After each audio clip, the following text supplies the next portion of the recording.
This is your government. That means you own it. The owner's manual is the U.S. Constitution. We now go on to Article 1, Section 9, which is powers that are forbidden to Congress. We just went over the powers that Congress were granted, but at the same time, there's certain powers that they are not going to allow to occur. So Barbara, you want to start us with the first one? Migration or importation of such persons as any of the states now existing shall think proper to admit shall not be prohibited by the Congress prior to the year 1808. Okay. What do we think migration or importation of such persons as each state now existing may think proper? Who are we talking about there? Slaves. Slavery. Good. Slave trade. And it's particularly the bringing in or moving around of slaves. Okay. And it shall not be prohibited by Congress for 20 years. This was written 1787. Figure 8, 1788. We're going to get it ratified. 20 years after that, we're not going to touch it for 20 years. You've got a little grace period, but then after that we can come in and we can disallow it from occurring. Something I found interesting was when Lincoln was arguing about slavery and about the slave trade and stuff, made a list of the laws that were passed between 88 and 08 regarding slavery, and Congress had done everything they could to prohibit it, to slow it down, to make it so that it could not occur, because they really didn't like it, but because of this, they couldn't outright ban it. Okay, and Rick, you want to finish up that one? But a tax or duty may be imposed on such importation not exceeding $10 for each person. All right, so you could tax the slave trade, but you couldn't stop it until 08. All right. Tom, would you care to read? The privilege of the writ of habeas corpus shall not be suspended unless, when in case of a rebellion or invasion, the public safety may require it. Good. Writ of habeas corpus. Anyone want to explain that to me? What's writ of habeas corpus? You go into court, you got to produce the body. Yeah, when the court says, you have the body, that's what habeas corpus means. Habeas corpus, you have the body. I want to see it, bring it to me, is what the court says. So if you have been snatched up and you're in jail, it is possible for some friend of yours, lawyer or whoever, go to a judge and get a writ of habeas corpus so that they have to pull you out of whatever hellhole they have you in and bring you in front of the judge to determine whether or not you're properly there and so on and so forth. All right, except if you have cases of rebellion or invasion and the public safety requires it, if it's absolute clamoring emergency, we can't stand on ceremony on that. We got to protect the safety of the people, but we have to bring it back home as immediately as we can. All right, moving on. Okay, Bob? No bill of attainder or ex post facto law shall be passed. Good. Bill of attainder. What is a bill of attainder? Yes. That's a law that just concerns a specific person. Good. And attaints them and can take their property or their liberty from them. And it's if Congress or the Grants Pass City Council said, we don't like Jim Jenkins. Jim Jenkins has to now give up all of his property. Oh, I'm sorry, Jim. You have to. So Congress cannot pass bills of attainder. That is something that's forbidden to them. Also, they're not allowed ex post facto laws. What's ex post facto? Yes, sir. Make a law of making something criminal that was legal before and charge that person with doing it, being guilty of that now crime, which was not a crime then. Good. After the fact. Good. All right. Next one.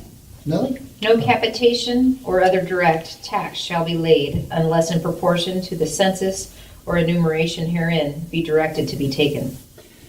Good. And this goes back to Article 1, Section 2.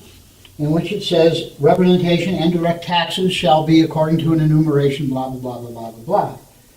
They're putting it in here saying, just in case you didn't get it back then, we're repeating it here because we really mean it. There will be no direct tax except by an enumeration. Okay, no comment? Good. Bruce? No tax or duty shall be laid on articles exported from any state. This would allow us then to be able to freely export. We'd have a good trade surplus all the time because we don't tax anything that's sent out until we get to the 16th Amendment. All right. Mike, I think you're up. Okay. No preference shall be given by any regulation of commerce or revenue to the ports or of one state over those of another. Nor shall vessels bound to or from one state be obliged to enter, clear, or pay duties in another. Because this was a big problem back then. You had one state here and a river runs through this and goes down to the ocean and it goes through this other state and here's this other state also. And you load it up here, it goes down and it has to stop here and pay a duty to this state to go past it. And then it would go down to, you gotta stop here too. And then it could go out. So it was, again, making it easy for commerce to come and go within the states.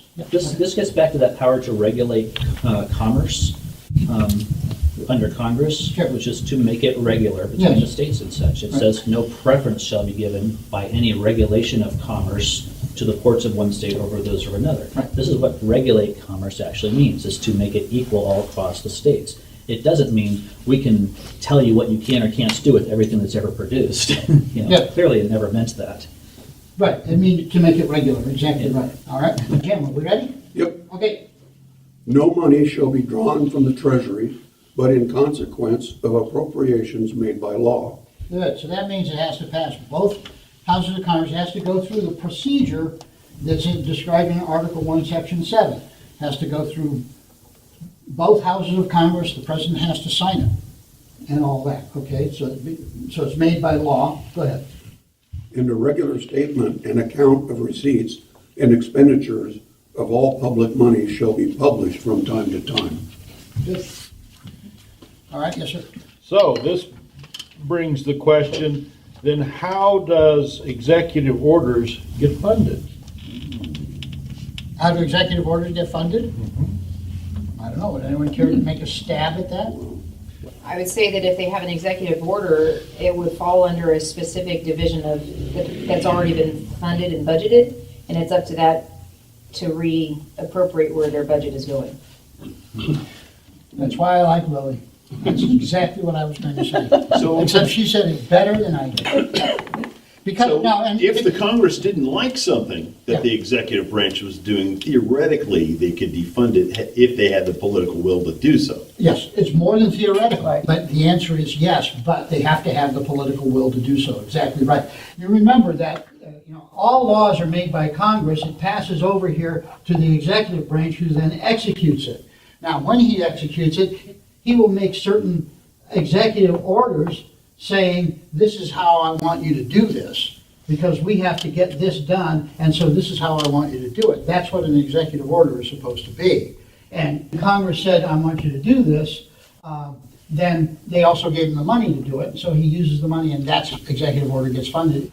All right, so those powers are forbidden to Congress. It does have, right at the end of it, this one thing that Congress is supposed to do, sort of added as an afterthought, which is that there's going to be a regular statement of accounts of receipts and expenditures that will be made public from time to time. Okay. I guess we're back to Bill, right? Yeah. Okay. No title of nobility shall be granted by the United States, and no person holding any office of profit or trust under them shall, without the consent of Congress, accept any present Emolument, monument, which is an amount of money that's paid for something. office, or title of any kind whatever from any king, prince, or foreign state. Good. Why would you think we would have this? So the Barack can't put a crown on. So the Barack can't put a crown on, that's one. And can't Absolutely. accept foreign donations to And his cannot, campaign. and cannot accept foreign Well, that's donations Hillary. from his campaign. Oh, they both did. Oh. Sorry. And also, we don't want to have any foreign influence. There's something else that's at stake here, which is the principle in the Declaration of Independence, we are all created equal. A title of nobility is saying that you are now higher status than everyone else. You are now higher authority. aristocrat class there. And even de Tocqueville, as he was wandering around the United States, pointed out that everyone from the bartender to, the mayor, they're all equals. They all talk to each other as equals. Nobody sticks their nose in the air when walking by. This is a nation of equal people. Yes, that is exactly right. All right. Anything else on Article 1, Section 9? Okay. Now we'll go on to Article 1, Section 10. You have the legislature over the whole United States, and you have the legislature within each state. So there are certain powers that the states are giving to the United States, and there are certain powers that they are forbidding from the United States. And at the same time, they're going to now, because they are giving certain powers to the United States, they're going to forbid certain powers within the state as well. So that's what Section 10 is about, is the powers that are now forbidden to the states. So we'll start off with Section 10. Yep. No state shall enter into any treaty, alliance, or confederation, grant letters of marque and reprisal, coin money, emit bills of credit, make anything but gold and silver coin a tender in payment of debts, pass any bill of attainder, ex post facto law, or a law impairing the obligation of contracts, or grant any title of nobility. And it covers the whole gamut. And I have had people say to me that, in the Constitution, it says that we can't have any other kind of money except gold and silver. This is where they get it from. But you'll notice it is a power that is forbidden From the to state. states. It is not forbidden to the national government, but it is forbidden to the states. Anything else interesting in this? Okay, so they can't pass bills of attainder, ex post facto laws, just like the national government can't do that. Not allowed to coin money. And they not enter in a treaty, alliance, or confederation with any other foreign power or with a sister state as well. So you couldn't have North Carolina, South Carolina, and Georgia get together and say, we are now the State of Jefferson. state of Jefferson, or Whoops. we are the Confederate States of America. Can't do that. Of course, there's this bit about granting letters of marque and reprisal. States can't send ships out to go prey on foreign shipping or something because now they are part of the United States, and that would make the United States responsible. Exactly right. Exactly right. Draw us into a war that we don't want to be in. Yeah. Continue on. Go ahead, Roy. Oh, yeah, now, we're about to come now, the next paragraph is, no state shall, without the consent of Congress. Now, the first one says, no state shall, under any circumstances ever, bills of credit, treaties, etc. This one is now, the next lower level of that is going to be, go ahead, Roy. No state shall, without the consent of Congress, lay any imposts or duties on imports or exports except what may be absolutely necessary for executing its inspection laws. You go into California, you get, at least you used to, I haven't been to California for quite a while, They're full of force on 199, the agricultural checkpoint. agricultural And checkpoint, on Highway 5 too. and they will stop you and they will inspect, and they're doing it for a particular reason. And it appears to me that they had to get the consent of Congress before they could do that. Barbara, you want to continue with that? Sure. And the net produce of all duties and imposts laid by any state on imports or exports shall be for the use of the Treasury of the United States, and all such laws shall be subject to the revision and control of the Congress. Good. So if California collects too much of those fees for the Arizona lemons, the federal Congress gets the excess They have to account for income and expenditures. on it. And then net profit goes to Congress. Exactly right. All right. Rick, I think you're up. If we have any other comments or anything on this? No? Okay, good. Rick? No state shall, without the consent of Congress, lay any duty of tonnage, keep troops or ships of war in time of peace, enter into any agreement or compact with another state or with a foreign power or engage in war unless actually invaded or in such imminent danger as will not admit of delay. Any thoughts about why this is a good idea? What problem they were trying to solve with this? Because if we go to war with California, Yes. How does that sentence end? badly, okay. They want it because then you'd have to support them afterwards. Well, but the point being that if the states engaged in hostilities against each other, we're not gonna have a union, okay? All right. Any other comments on this? All right. Congratulations, you are exactly halfway through the original Constitution of the United States. Get yourself a hand. The next part, beginning Article 2, Section 1, covers how the president is selected and that pesky electoral college.